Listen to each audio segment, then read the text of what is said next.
Amazon space for a little bit now. I've never had to deal with co-mingling personally. I just want to know, like, what is it exactly, and why did Amazon ever use it?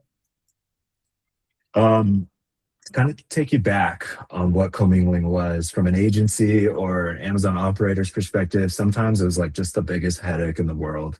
You create a listing, you forget to check the box that says use your manufacturer part number as the barcode number. So that's your UPC usually. Yeah. And so because you forget to check that box, then you try to send an inventory to FBA, you run into a commingling issue. And what you have to do then is you have to restart. You have to create the listing all over again, check that box, right? And then it'll allow you to start sending in product, or vice versa, where you just like are forced basically to utilize the FN SKU. And back in the day, we're just working on accounts, and it's a smaller account. So what we would do is we would go in and we would just say like Amazon label this, right? I'm pretty sure it was like 12, 15 cents. And then over the next 10 years, it's just slowly increased to be like 50 cents. And so it's like ridiculous. Yeah. Last episode, we talked about the surcharge being on average 17 cents. So labeling fees was a big factor of Amazon's revenue overall. So that's basically what commingling is from our perspective. And then for Amazon, it was like, so they can identify whose product is this when it's sitting in their warehouse. They have this product, but there's 10 people selling it. And so who's the seller who sent this particular product in with the warehouse worker? That's when the FN SKU was needed. So like the fulfillment network SKU was associated not only to the product, but also to the seller of that product, right? Okay. Yeah. And don't quote me on the fulfillment network SKU. I don't know if that's the actual term. FN SKU is what we all say. Yeah. Exactly. So that's cool. Commingling. Okay. Understand. Well, I guess my follow-up would be with that is like, how does that affect then the brand owners, and how does that affect their resellers? Like for our brands now, like the biggest headache for them is one is like, oh, well, if you're a smaller brand and you're the brand owner, so you're a brand registry and everything like that, you got to figure out how to label those products yourselves, right? Are you going to be shipping them from China, labeling them yourself? You're going to get China to already have those labels on there. Are they going to screw up on those labels that first run? So you're going to redo it anyways. So you're going to double pay for those labels.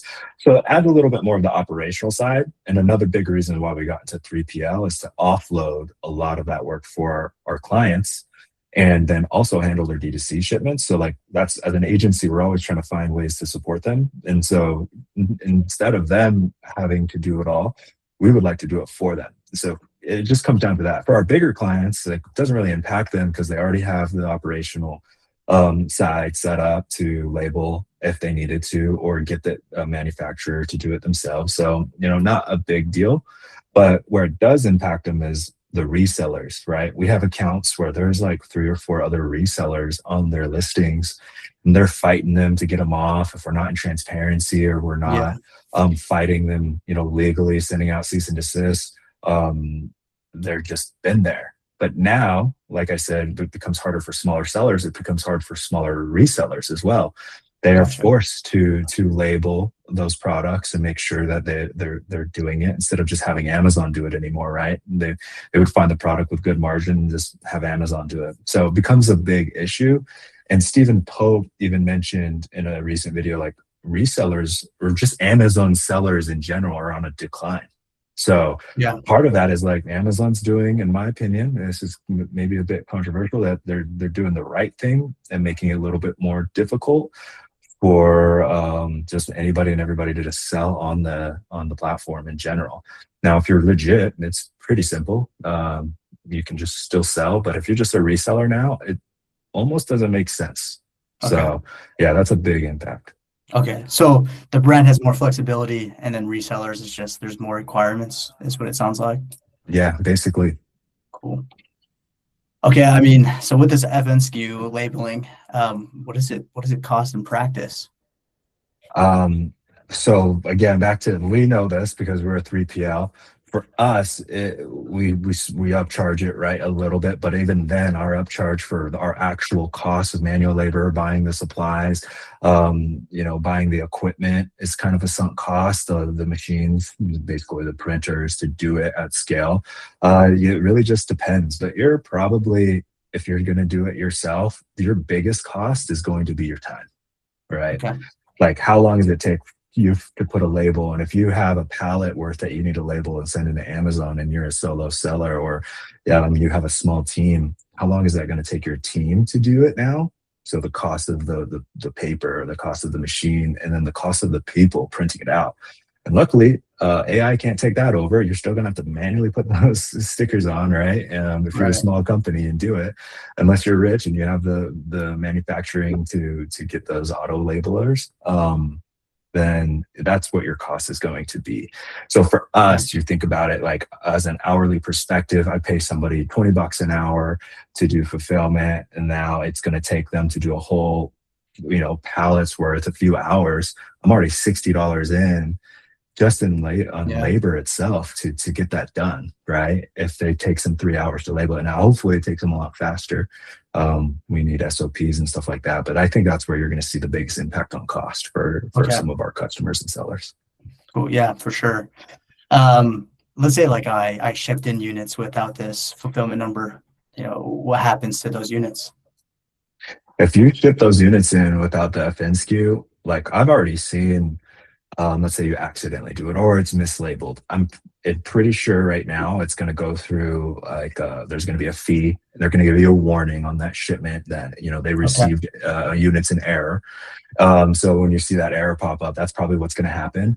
And then most of the time they're not going to allow it moving forward. Right after Okay. you don't do that, they'll probably send it back. So it's becoming more pertinent to get this done the first time. So I would Okay. ensure everything needs to get done. So we've already built in those SOPs for our 3PL to make sure that happens.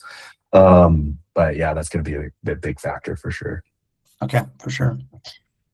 And even like for our resellers, is there a way that they can get around this, or is it the only option right now? Right now, if they want to sell something that's brand registered, they're going to have to go through the hoops. They're going to have to do a lot of that work.